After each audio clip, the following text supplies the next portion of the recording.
I'm really following it. Proceed. Thank you. So my Lord, the fact that this act gives powers to control issues that are within the exclusive mandate of the county government means that it's an act that ought to have been referred to Senate for consideration.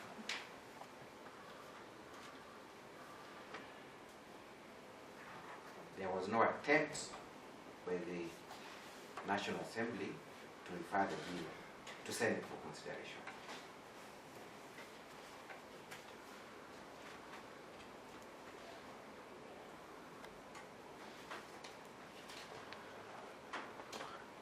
And assuming, my Lord, there was no clarity on whether this bill concerns county functions, county government functions, Article 110, Article 3, gives the way forward. Is that the matter ought to have been referred to mediation,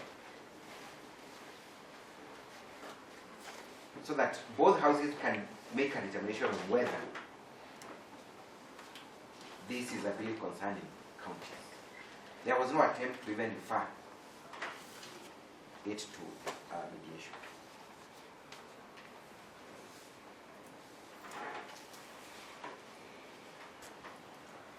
So quickly, let me move to the substantive and constitutionality of this act. And we're saying, Your Lordship,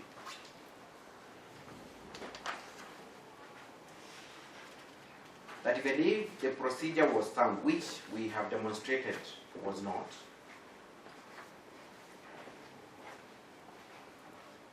then the content of this act is poison and cannot be allowed to remain in force. For the following reasons. One,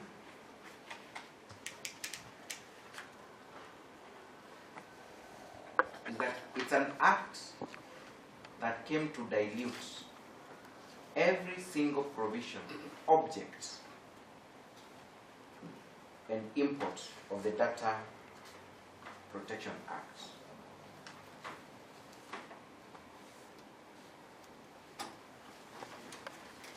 That the Data Protection Act has been rendered obsolete completely.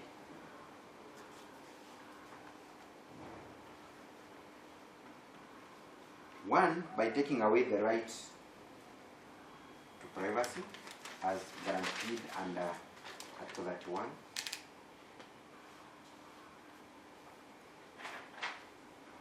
Is that this act now makes it mandatory for social media users to identify themselves through government or official names.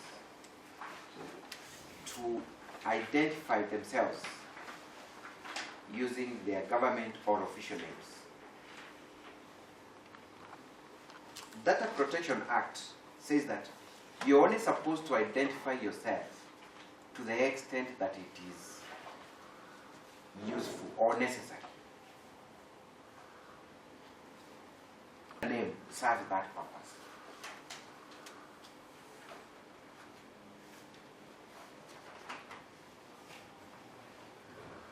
So what this act will then do, Your Lordship, it is to discourage whistleblowers. Yes. We want to hear what they will say first. So have they said anything? Have they defined a regulator? Yes. In their submission? Yes. So Very specific reasoning as to why this was necessary. proceed. And just to give context to that question, Your Lordship, is that the digital space is just like the physical space. And therefore, for one to enjoy freedom of speech, they do not need every time to produce their IDs before you can hold a rally at Kamkunji grounds, for instance. Digital space is similar to having a rally, a political rally. Do we need people to come in with their IDs and introduce themselves with their official names and have them vetted before they can have, or before they can deliver their message to the public? The answer is no. Why then is it important for the digital space to be gagged so much to discourage the freedom of speech?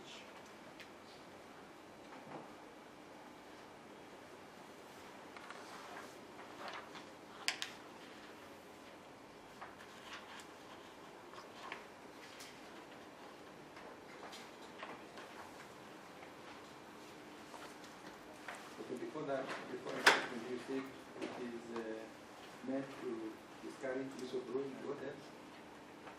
Whistleblowing, political dissidents,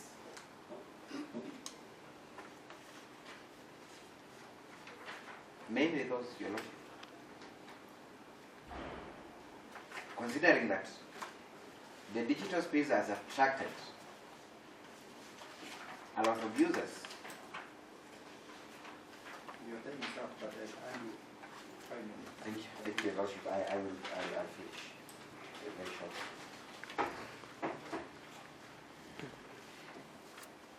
The second bit of that submission is that Article 33 guarantees freedom of expression. The amendment to Section 27 takes away that freedom by introducing a clause that is vague and that amounts to an overbreadth. How so, Your Lordship? That is, to quote the words used, that is likely to cause other person to commit suicide. I have been trying to wonder, Your Lordship, how this particular section will be enforced. Number one, Your Lordship, the person who has been caused to commit suicide, are they still alive or they have already committed suicide?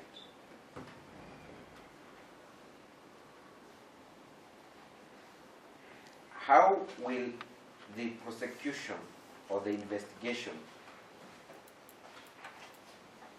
confirm that it is this speech that caused this person to commit suicide? Unless, of course, it's survived. The section reads from what you have said, likely to cause. Yes, likely to cause someone to commit suicide. Likely to cause. So it doesn't have that. It doesn't mean that it must succeed. Likely to cause. But there is a likelihood that someone will actually commit suicide based on this speech. There is a likelihood that he may also not die. Yes. And I'm glad we are having this debate, Your Lordship, because that is the vagueness we are talking about. All right. It is not clear. Yes. So the section says likely to cause other persons to commit suicide. Yes. Likely to cause them. Yes. So who determines the likelihood of that person to commit suicide? The likelihood of that speech to cause someone to commit suicide. You, for example, have a pastor streaming live on YouTube, delivering a sermon, and how do you determine that that speech amounted, or that someone amounted to speech likely to cause that person to commit suicide?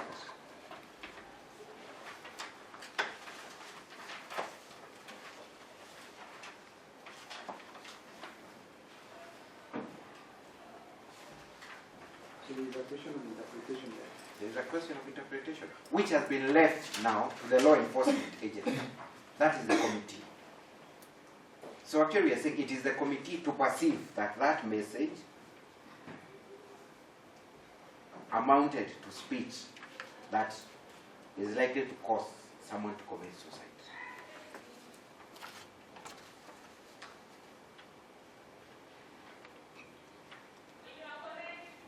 And how does the speaker even know the vulnerability of the person receiving their message? Because we perceive messages differently.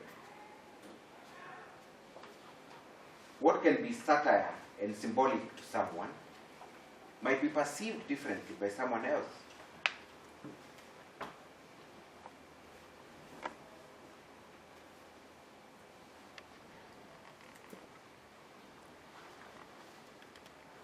Am I saying that I am actually physically dying? It's a figure of speech. But to someone who is not well versed in English, will take it literally and want to grip. That's why it's dead. It cannot be allowed to remain as it is. Secondly, because this is... Let me finish, but just 3 minutes and I'll be done. Every criminal act has two components, mens rea and actus reus. So that means then, the person making this speech must have the mens rea. Before I respond that, Yes. what you are saying, is it entirely correct?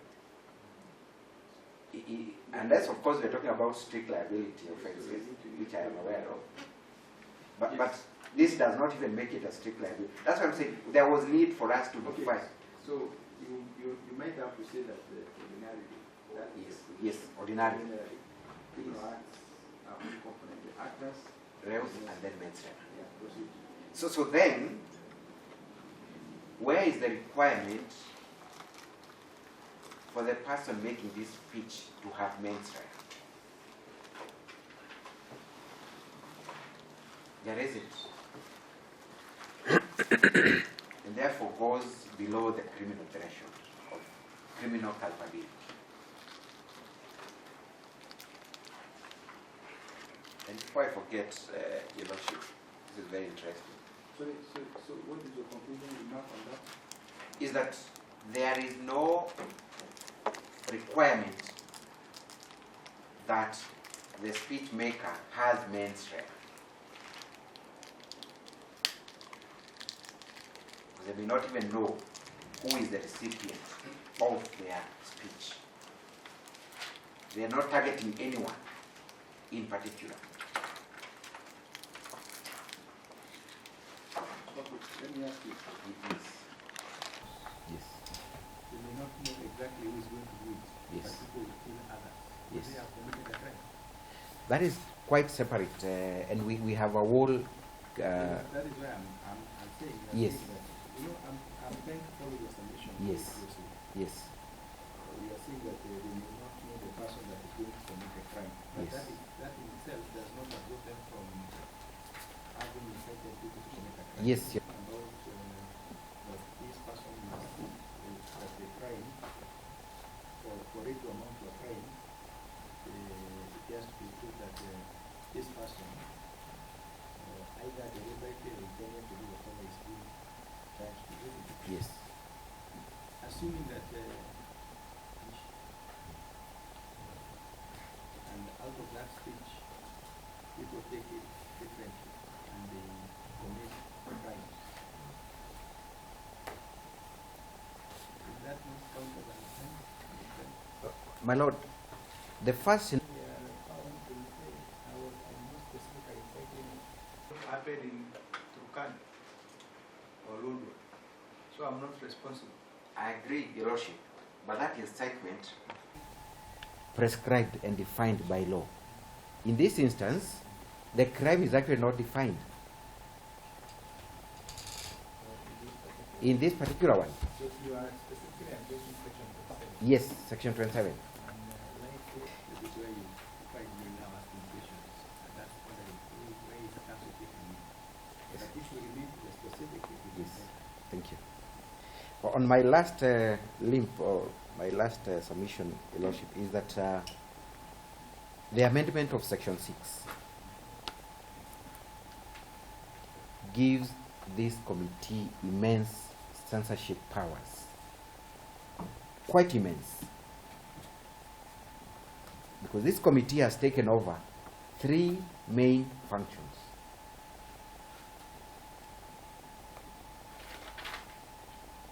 One is that it is the committee that is the complainant.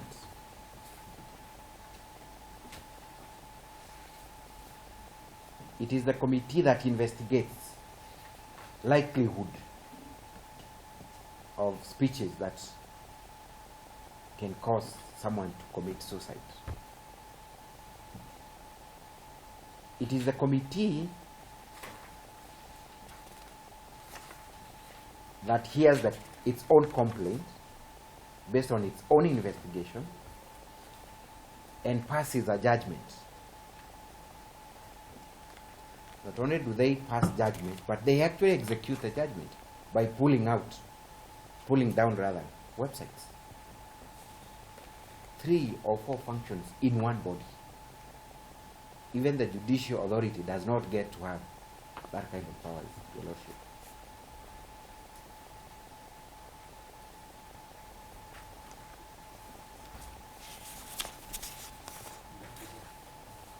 That is all. Safe to include that it would actually be better if this committee was actually independent, but it is not. It is an appointee of the executive.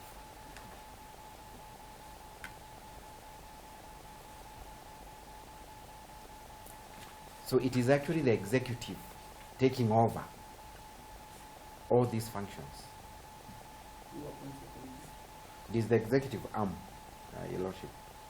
Who is that? The minister or the I will have to confirm that. I'll check on that and verify it. And lastly, my Lord, all these functions and powers are exercised without prior notice or fair hearing to anyone.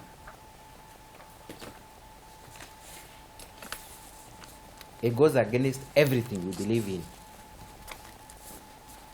as a nation that abides by the rule of law. There is no hearing to be conducted. There is no notice, not even hearing. There is no notice to the offender, first of all. The committee perceives that that is offensive and pulls down the website.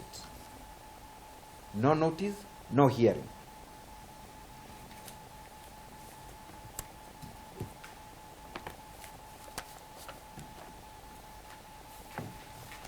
My final remarks, Your Lordship, is that we appreciate the dangers that the digital space has opened us to, but even as we guard ourselves against, we must do it within the confines of our laws. This court has a duty and obligation to defend the Constitution where it has been threatened or where it has been outright violated, such as in this instance case. Based on that, Your Lordship, I humbly beg to rest my case. Thank you. With the second and third petitioner's submission, and maintain that the subject matter is not identical to that in the Wick case.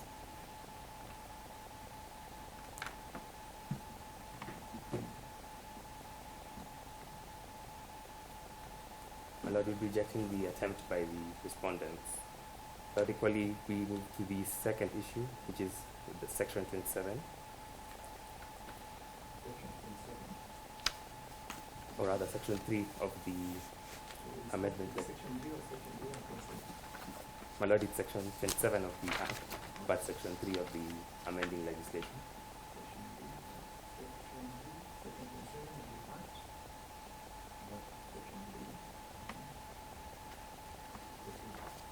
My Lord, equally would like to maintain that the standard which the law proposes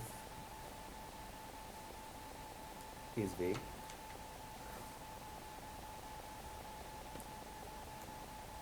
My Lord, questions that arise from this provision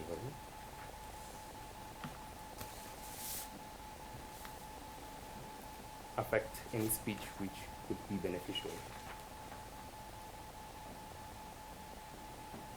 including, my Lord, speech such as research on the subject of suicide,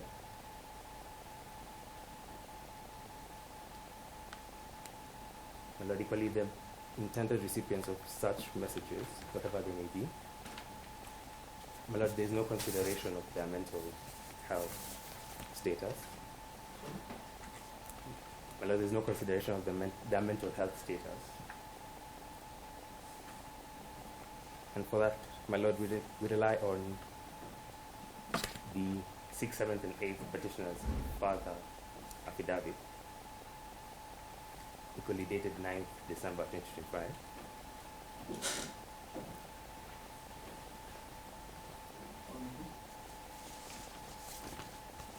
My lord, in which the expert explains the complexity of suicide.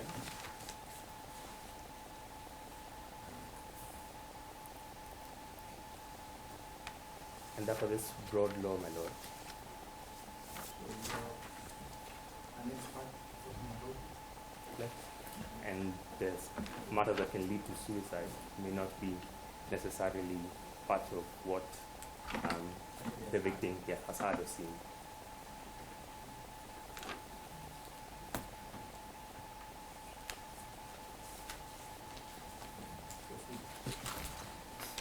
Well, and therefore the standard proposed by the section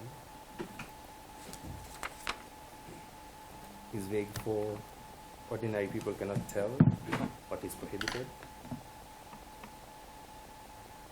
and therefore will have a chilling effect, my lord, on the freedom of expression.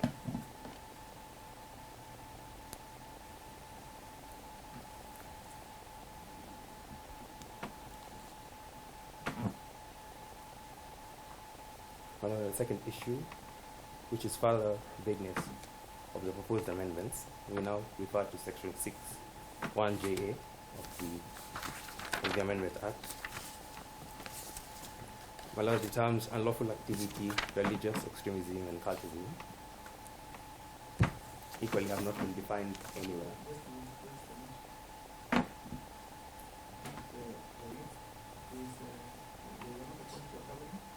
Yes, my lord. The amendments brought by section 6(1)JA.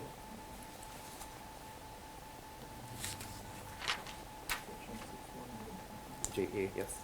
My lord, it introduces undefined terms, they're neither defined in the Principal Act nor in the Amending Act. And these terms are unlawful activities, religious extremism, and cultism. Unlawful activity. Religious extremism and cultism.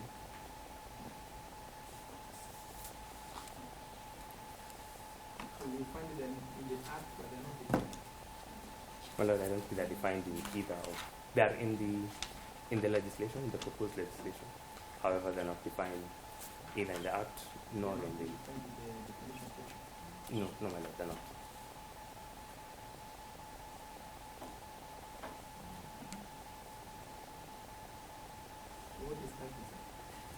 Well, that begs the question of why we're here, because we really can't define what those activities are.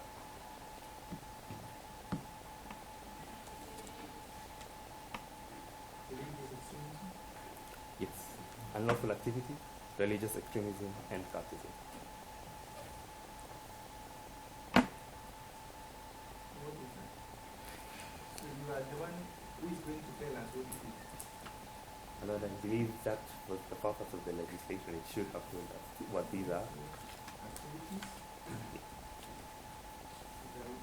Just a phrase.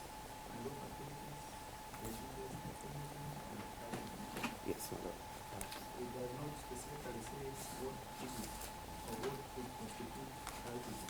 Yes, my Lord. It does not say what is religious extremism. Equally.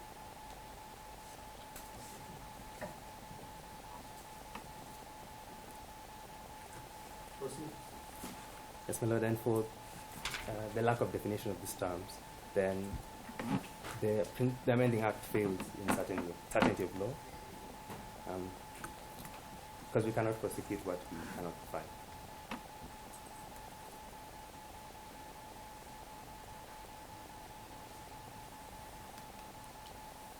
Now there is a risk of unprecedented arbitrariness when it comes to deciding what website should be shut down.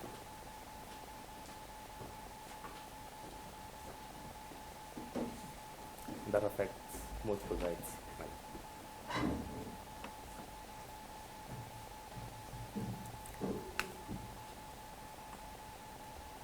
But equally pegging on the second and third petitioner's submissions on the quasi-judicial nature of power given to this executive body.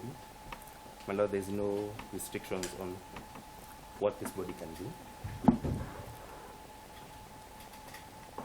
hence no oversight, and affects the rights to fair administrative action.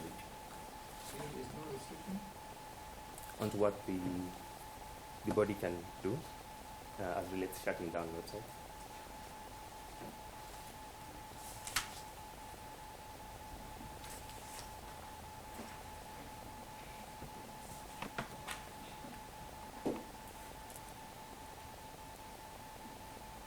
Lord, equally, there's an effect on the right to fair administrative action, as there is no notice or hearing given to owners of the websites or publishers of the content.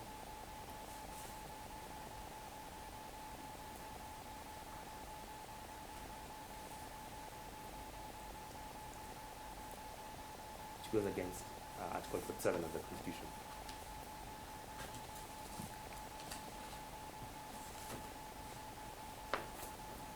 Lord, in closing remarks, we'd like to say that no public interest or national security measure can be greater than upholding the Constitution.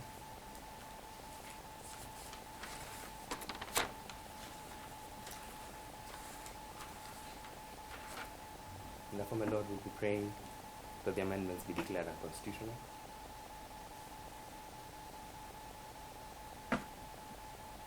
And a permanent injunction on the respondents, restraining them from implementing the said legislation. And that is all.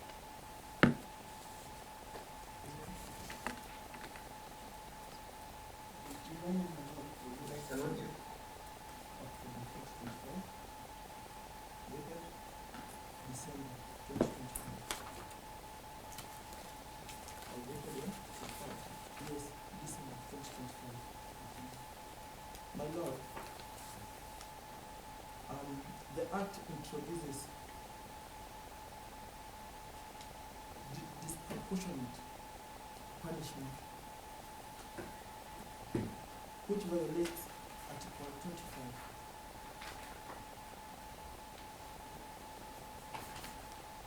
By introducing that when you are found guilty, you will be fined either 20 million or be jailed for 10 years. Will be fined 20 million, 10 shillings. 20 million, 10 shillings, or be fined or be jailed for 10 years. Is it a mandatory sentence? The way they put it might be because How do they put it? at some point So you have that particular punishment, the kind of section, so that you read it.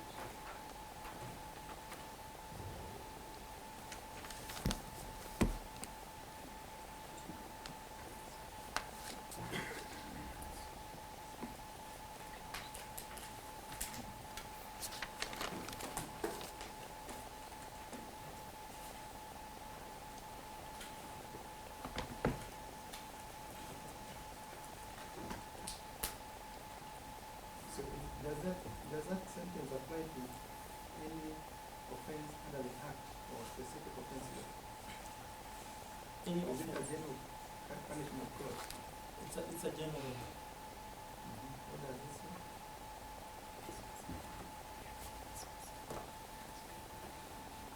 Anyway, we will look at it, Mr. Willis, just proceed. We will look for it when we have the time. Thank you, Your Lordship.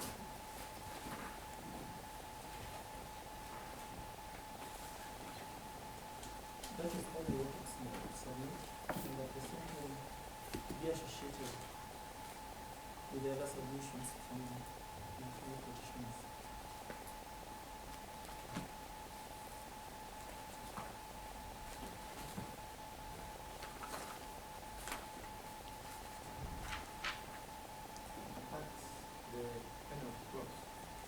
Yeah, there are some other things that my brother did touch on what is in petition, and that's why I don't want to put myself on it. So the only part I wanted to add. That's why we consider that as an appropriate sentence for the time when we realize it.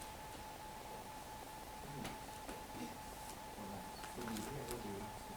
Are they saying anything? Because they are something with their submissions. Are they saying anything about it? Did they say anything about They have not said submission? They have not said anything. They have not answered you.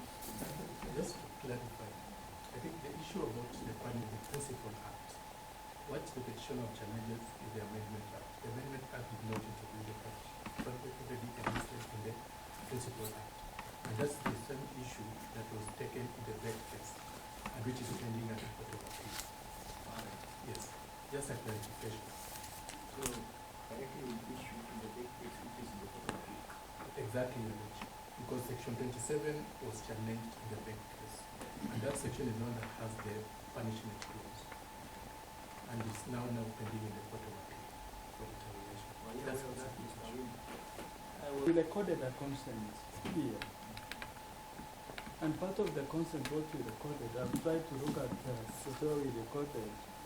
In that consent, we agreed that whatever which was in the case which is in the Court of Appeal was struck out, so that we restricted ourselves, even our submissions, with in line with the consent which we entered. Yes. So whatever Mr. Awino is submitting on is supposed to be in the Court of Appeal. It's supposed to be here, Is what if my memory serves me right. What Mr. Awino said. Yes, because that section 27 is part of what we submitted on. It is not part of what is in Court of Appeal. Yeah. If my memory serves me right. If you look at the amendment that was done for Section 27, Section 27, any other part of Section 27 was not amended. It's still intact. That's the only aspect. Maybe you can reserve until I can speak on behalf of Mr. Sakimpa Yes. because he had requested 6, together with his list and bundle of authorities. 15th January, Your Lordship.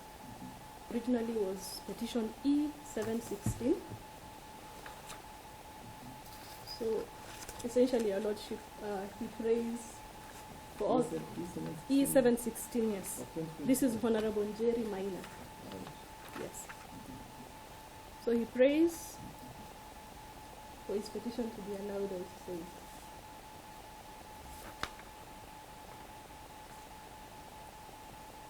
What is his petition? I think Council Butuma has covered much of what he wanted to submit. Do you have anything else? On Mr. Sakimpa's petition, no, Your Lordship, the prayers are clear.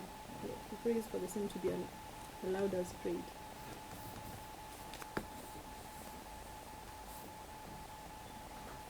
On proportionality.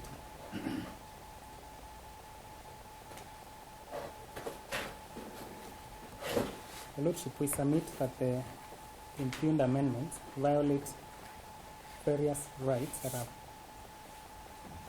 deed in the Constitution.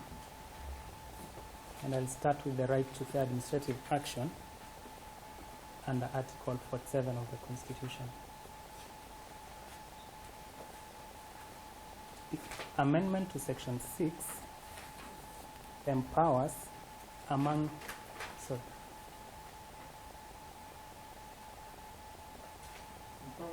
the NC for the National Computer and Cyber Crimes Coordination Committee to exercise what would amount to quasi-judicial powers. It is empowered to determine, for instance, what is appropriate, what is unlawful, or what is extremist, and even the power to render a website, and has the power to render to render an application or a website inaccessible. And this has been empowered without proper procedural safeguards, critical among them is the absence of any appeal for anyone who may be dissatisfied with its decision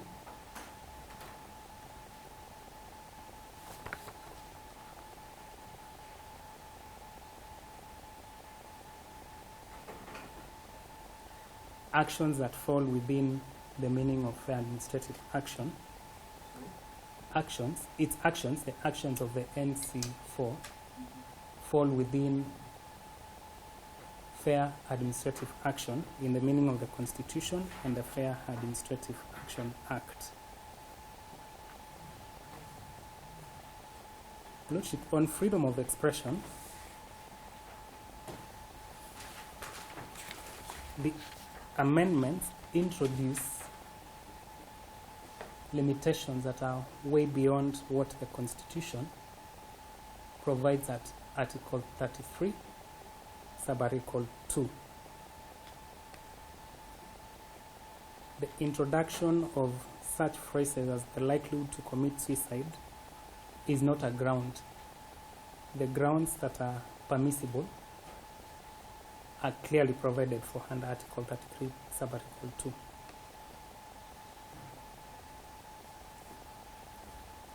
It is our submission that any limitation should be proportional and strictly necessary to achieve a legitimate end, and I will come back to that in a moment.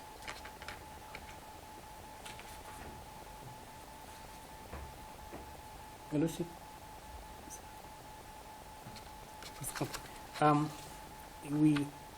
I'll go to the other aspect, the vagueness and overbreadth, and this is more on section 27. Your Lordship, to provide guidance on what is acceptable and what is prohibited. That's the only way that citizens can order their lives appropriately and be able to predict what would be penalized and what would not be. The amendments, by using the terms likely to cause, which is not defined anywhere in the in the amending act, and there's no guidance, especially to the law enforcement agencies, a state of affairs that opens them to subjective interpretation and leaves individuals guessing what or which of their communication is likely to be penalized on what it is perceived to cause. Ordinarily, in criminal law, mens rea, unless it's a strict liability offense, is one of the requirements. But what is penalized here is not actually the intention, but the speculative outcome of what that communication is perceived to occasion.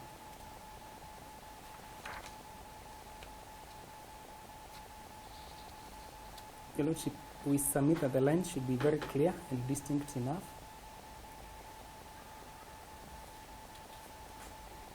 and the law should be formulated with sufficient precision.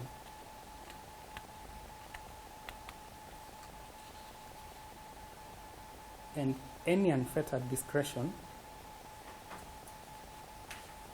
attracts arbitrariness and lack of accountability.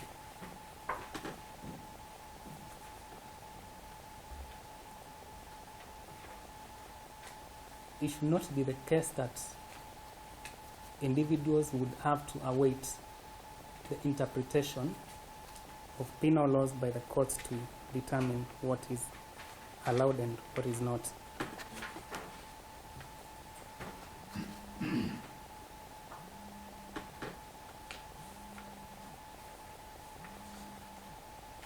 On the last limb, Your Lordship, on the proportionality,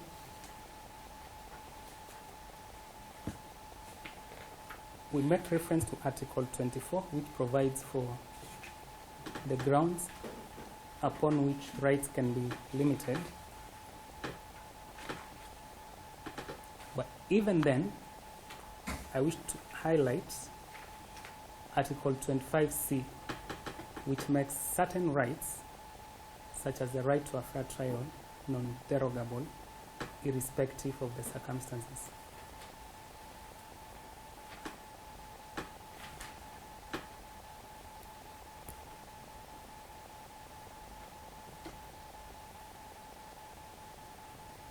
Any limitation should be no greater than is essential to achieve a legitimate end. None has been provided. It is also not demonstrated that these amendments would be the least restrictive to achieve whatever ends the amendments seek to achieve. We submit that there are already existing pieces of legislation, among them the Data Protection, the Mental Health Act, the Penal Code as well, and the Sexual Offences Act. And there's no demonstration that these existing laws have failed or where a more restrictive rights eroding amendment is necessary.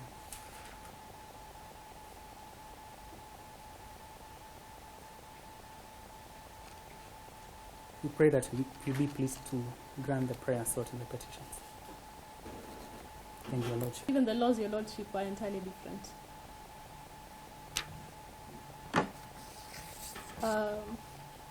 Without belaboring on so many case laws, Your Lordship, we just wish to highlight the case of John Maritime, which you will find in our submissions as the third issue. As the third issue from paragraphs 46 to paragraph 55. Secondly, Your Lordship, of the second issue is on the issue of the broad, uncertain, vague, and ambiguous provisions, particularly the ones in section 6 and 27, which again, Your Lordship, have been submitted on by other councils, so I will not insist on that, just to draw the court's attention to paragraph 25,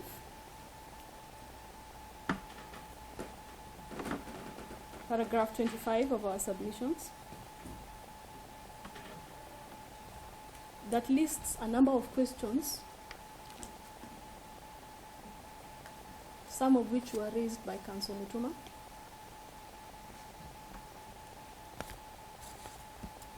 on the extent to which this law could actually be so broad as to solicit different interpretations. Your Lordship, on the other part, on section 6, two issues of concern.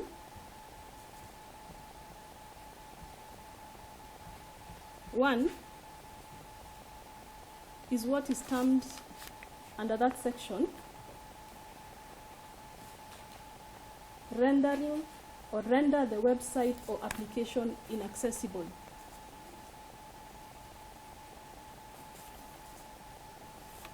Your Lordship, I believe it is important to call a spade a spade. What that is essentially calling for is a shutdown. I wish to briefly request the court to contrast the powers given to the committee under section 6, and the other amendment, which I believe has not been challenged, section 46A, on the powers of the court to be able to similarly order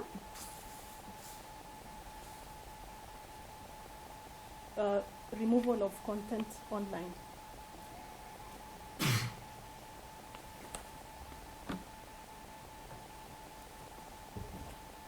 Your Lordship, that terminology of unlawful activity, inappropriate sexual content of a minor, terrorism, religious extremism, or cultism aside, because it also appears in that section, there is at least an attempt to refer something as severe as a shutdown to a court of law.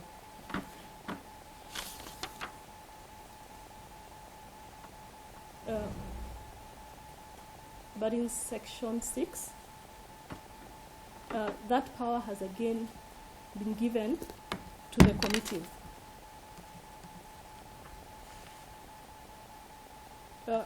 Your Lordship, permit me very quickly to read the composition of that committee. The committee, Your Lordship, is made up of the PS of Interior Security. The committee is made up of the PS ICT, who I believe is a party in this matter. The committee is made up of the AG. This, Your Lordship, is section 5 of the Act, so when Your Lordship retires, you can have a look at the section. But permit me to continue reading this composition, Your Lordship, for the purposes of my next point. In addition to the Attorney General, Your Lordship, the committee is made up of the Chief of Defense Forces. The committee is made up of the Inspector General of Police. Your Lordship, the committee is also made up of the Director of National Intelligence Service. Your Lordship, this committee is also, surprisingly, also made up of the Director General of the Communications Authority of Kenya. This committee, Your Lordship, is also made up of the DPP. So, Your Lordship, back to my earlier point. Yes, Your Lordship, there is one last member. The Governor of the Central Bank of Kenya is also a member. And then we have someone who is supposed to be a secretary under that committee. I think, Your Lordship, the point I am trying to make. Yes, Your Lordship. That is the composition of that committee, Your Lordship. The committee that has powers to render a shutdown without a court process. Your Lordship, you will notice, and I failed to mention this at the beginning, my submissions are dated the 12th of February, that is yesterday. I wanted to wait for the submissions of the committee to look at how they are interpreting their newfound role. Because this confirmation was not in the affidavit. It was intentionally left out. So I want to draw, Your Lordship, the court's attention to the contents of paragraph. This should be in paragraph 57 to, sorry, Your Lordship, 57 to 68 of the submissions of the 7th respondent, that is,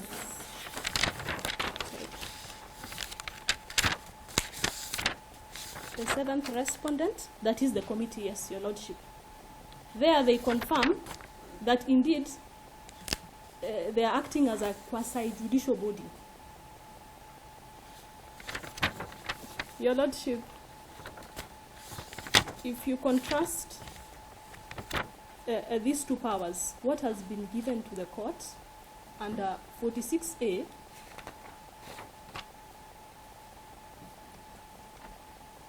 the ambiguities of the other terms notwithstanding, because it also has those terms, and the powers under Section 6JA granted to this committee with very powerful members, Your Lordship, surely that is approbating and reprobating. You give the court powers on this side and you take it from the back. One body has to have those powers to be able to, if indeed we even need those shutdowns or those removals and rendering of websites closure and inaccessible, it has to be a court of law, Your Lordship.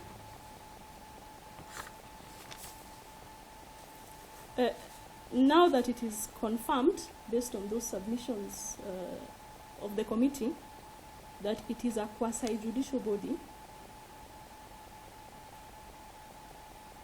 there are no rules, Your Lordship, for how that body operates. We do not know. It is not in this amendment law.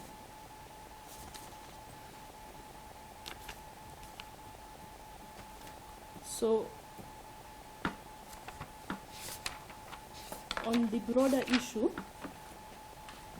which we are looking at, which is our issue 2, on the broad, vague, ambiguous law, Section 6 does two things, Your Lordship.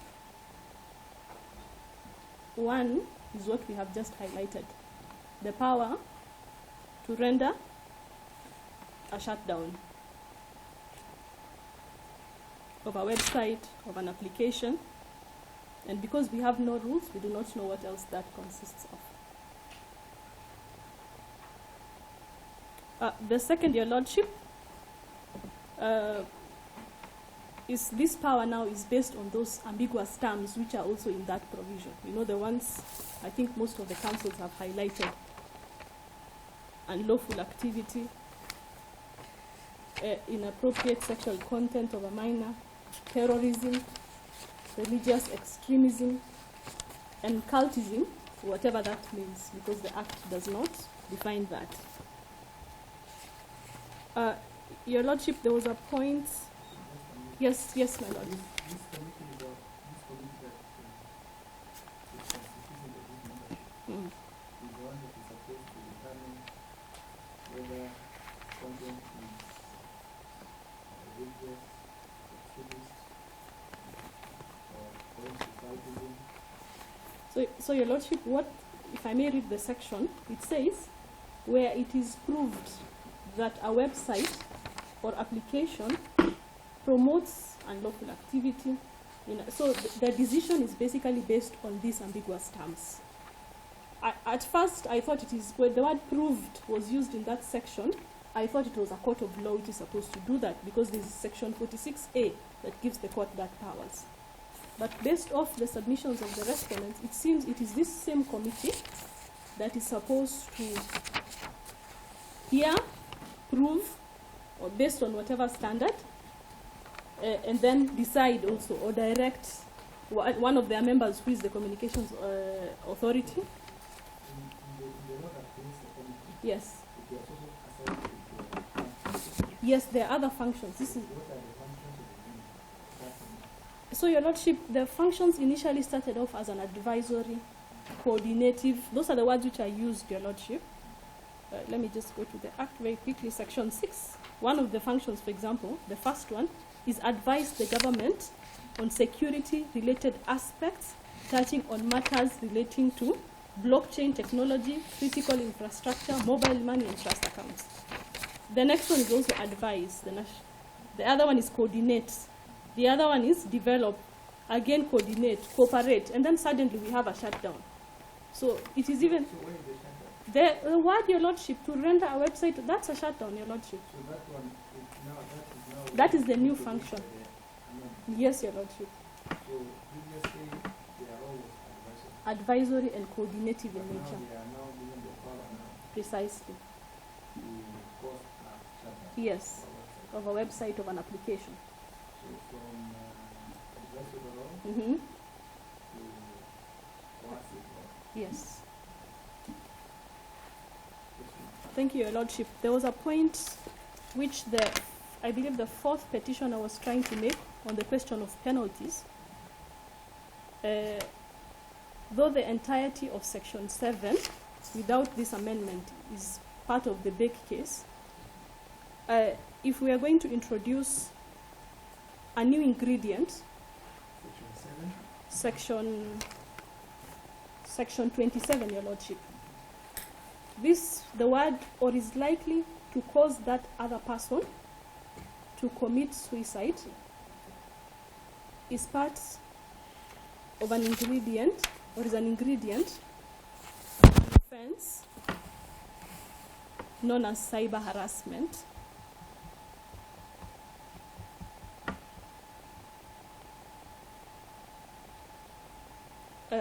Your Lordship, the point I wish to clarify is I think you had asked co-petitioner whether it's a specific, the 20 million and the 10-year penalty, whether it is specific to a certain offense and whether we can address it in this case. Your Lordship, in my submission we can, and I say this simply because if the Court of Appeal, for example, finds in the Beck case that the provisions being challenged are not unconstitutional, will we then come back again here and remind the court, or be able to speak to this court again on the offense of cyber harassment, specifically on the issue of suicide, the new ingredient? I think with all the questions which have been raised around that section, the court should not detach itself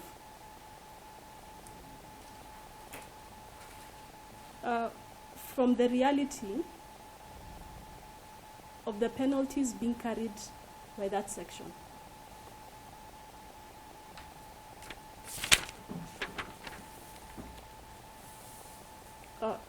Your Lordship, if you retire to consider our submissions, you will find that a focal point of our submissions is Article 10 of the Constitution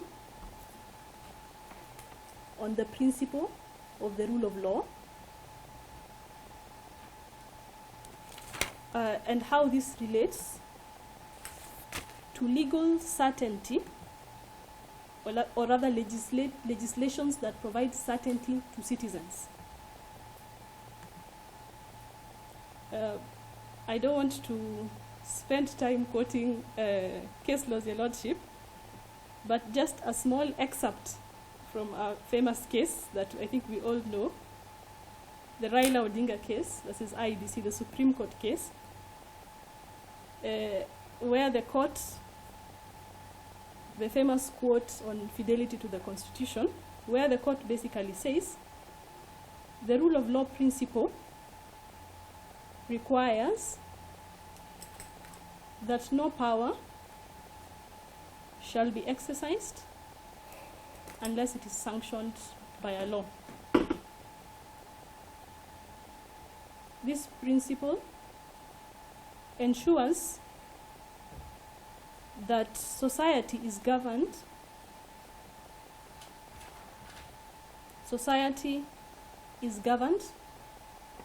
on the basis of rules and not the might of the force. I say force there, Your Lordship, because of the composition of this committee. This rule of law, the court proceeds to say, provides a framework for orderly and objective relationships between citizens in a country. It is our submission, Your Lordship,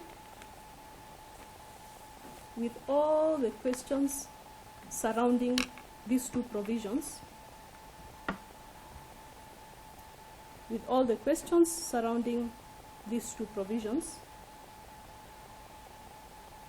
we have more questions than answers. On our last link, Your Lordship, it flows straight off the second point, and this is a question of the rights which have been affected by this particular legislation, or rather threatened. The petitioners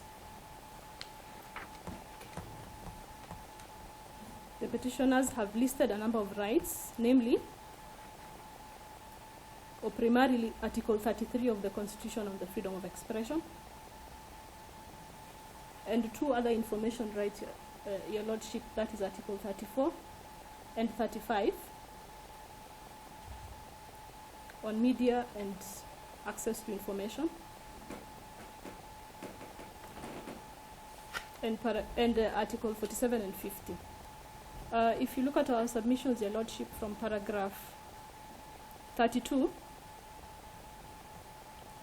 all the way to paragraph 45,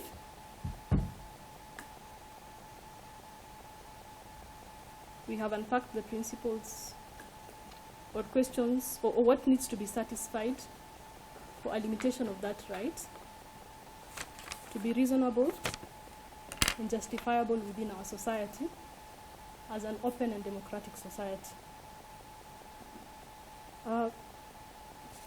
I'm not sure how much time I have, Your Lordship, but I think